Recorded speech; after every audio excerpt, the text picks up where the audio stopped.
माननीय मुख्यमंत्री जी, माननीय सभी वरिष्ठ हमारे सांसदगण, माननीय विधायकगण और हमारे सभी आदरणीय तेलंगाना से पधारे हुए सभी देवियों और सज्जनों,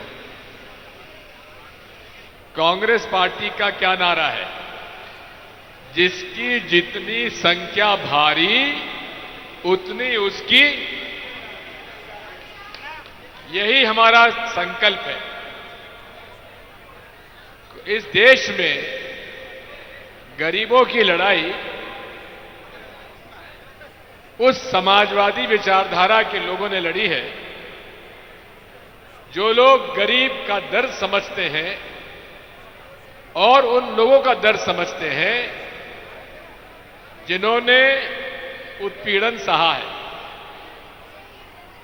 और इसीलिए मैं बधाई देता हूं माननीय मुख्यमंत्री जी को।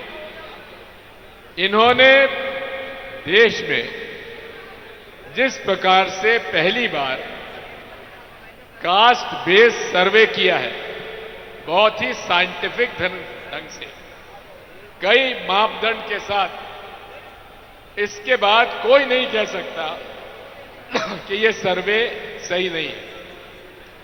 और एक ये उदाहरण है मोदी जी के लिए और केंद्र सरकार के लिए कि वे जो प्रक्रिया अपनाई है तेलंगाना में उसको अपनाएं।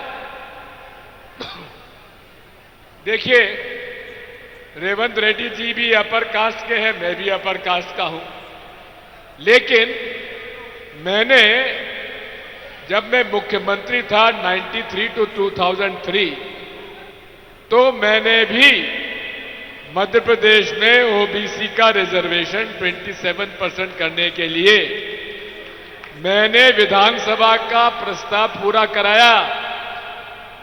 और उस समय भाजपा की सरकार थी, अटल बिहारी वाजपेयी यहां के प्रधानमंत्री थे,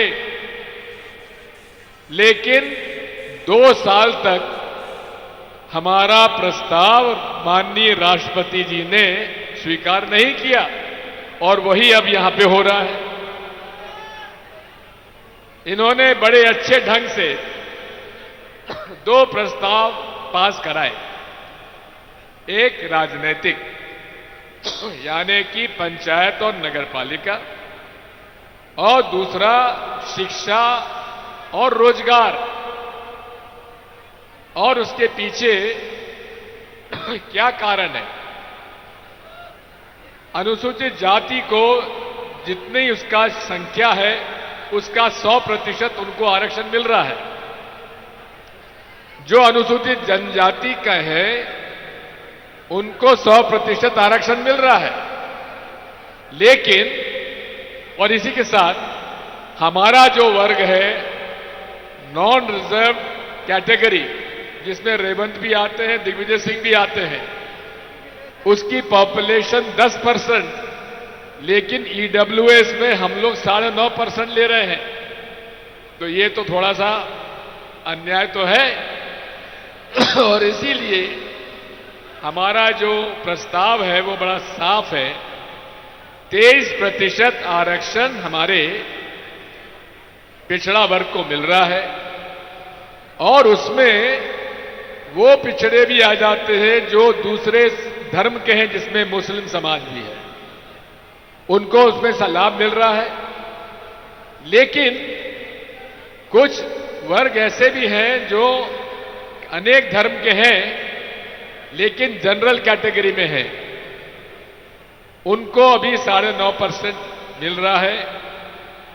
और ऐसे कई लोग हैं 5% जिन्होंने अपना वर्ग सेंसस में नहीं दिया, यानी कि 15% है वो।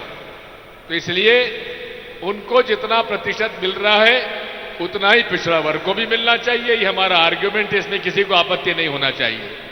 इसलिए मैं बधाई देता हूं राहुल गांधी जी को, कांग्रेस पार्टी को, कि और उन्होंने जिस प्रकार से पूरे देश में कास्ट बेस्ड सेंसस का मुद्दा उठाया है, वो अपने आप में आज एक राष्ट्रीय मुद्दा बन चुका है। और नरेंद्र मोदी जी जो हैं ये ओरिजिनल लिस्ट के ओबीसी नहीं है। ये ओबीसी कब बने?